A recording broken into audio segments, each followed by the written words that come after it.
menonton, jangan lupa like, subscribe, dan tekan tombol lonceng. Selamat menyaksikan. Benarkah penyakit diabetes selalu berkaitan dengan hipertensi?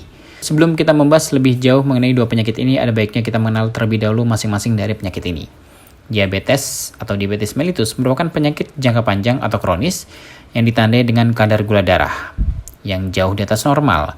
Glukosa sangatlah penting bagi kesehatan kita karena glukosa merupakan sumber energi utama bagi otak maupun sel-sel yang membentuk otak serta jaringan pada tubuh. Gejala diabetes yang paling nyata terlihat dan sering dialami adalah luka yang tiba-tiba sulit sekali untuk kering. Kadar gula yang baik untuk tubuh adalah 70-130 mg per dl sebelum makan, 180 mg per dl 2 jam setelah makan, 100 mg per dl sedang puasa, dan 100-140 mg dl menjelang tidur. Takaran inilah yang masih normal dan dapat diterima oleh tubuh. Apabila tubuh menerima glukosa terlalu banyak, maka dapat mengakibatkan penyakit diabetes.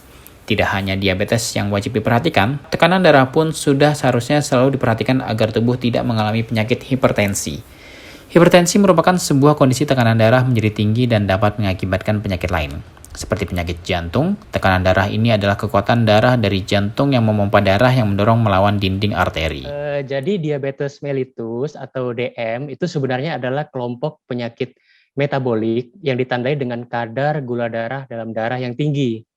Ya, kadar gula dalam darah yang tinggi yang sebenarnya diakibatkan karena kurangnya insulin atau gangguan pada kerja insulin. Nah, apa sebenarnya insulin itu gitu ya? Jadi pada keadaan normal ketika kita makan ya, ketika kita makan makanan kan akan masuk ke dalam saluran pencernaan.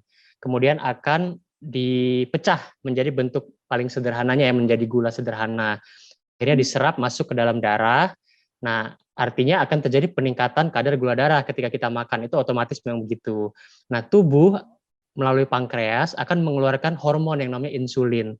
Insulin ini sebenarnya hormon yang berfungsi untuk memasukkan gula darah ke dalam tubuh. Jadi biar gulanya bisa dipakai oleh sel kita.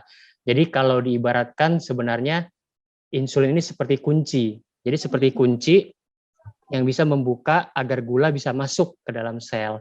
Nah, pada diabetes itu kuncinya jumlahnya kurang ya, jadi insulinnya kurang, atau insulinnya cukup tapi lubang kuncinya yang rusak, jadi nggak bisa berfungsi, nggak bisa kebuka, tetap tinggi di dalam darah.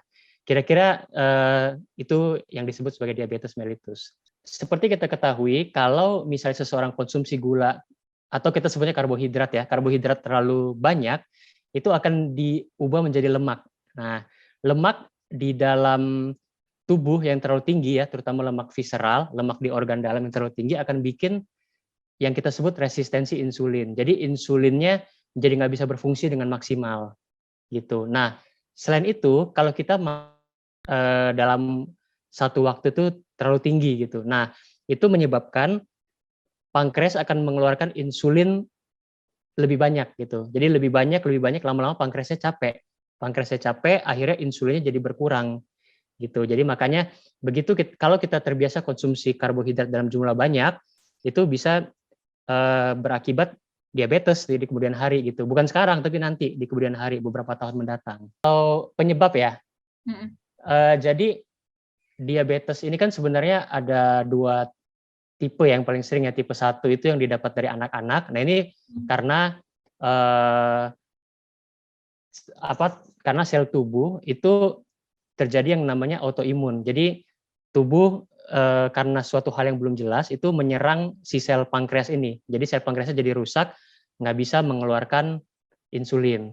Nah, sedangkan yang tipe 2 ini didapat ketika dewasa, biasanya hidup yang tidak sehat. Karena tadi yang pola tinggi karbohidrat, karena kegemukan, atau karena aktivitas fisik yang kurang. Nah, pengaruh faktor genetik, jadi sebenarnya diabetes ini sebenarnya kalau misalnya seseorang itu orang tuanya itu ada diabetes, jadi chance atau kemungkinan dia untuk terkena diabetes itu lebih tinggi gitu. Jadi apalagi ditambah kalau pola hidupnya itu tidak sehat, nah makin tinggilah kemungkinan dia untuk dapat diabetes. Hubungan diabetes dan hipertensi mempunyai keterkaitan yang cukup erat dan tidak menutup kemungkinan keduanya juga berisiko memunculkan penyakit lain seperti penyakit jantung, gagal ginjal, dan penyakit lainnya. Risiko penyakit diabetes dapat dipengaruhi juga dari riwayat keluarga yang memungkinkan seseorang terkena risiko 3 kali lebih tinggi. Gaya hidup sehat memang sangat dibutuhkan untuk menghindari penyakit diabetes dan hipertensi. Tim Eljan Media melaporkan.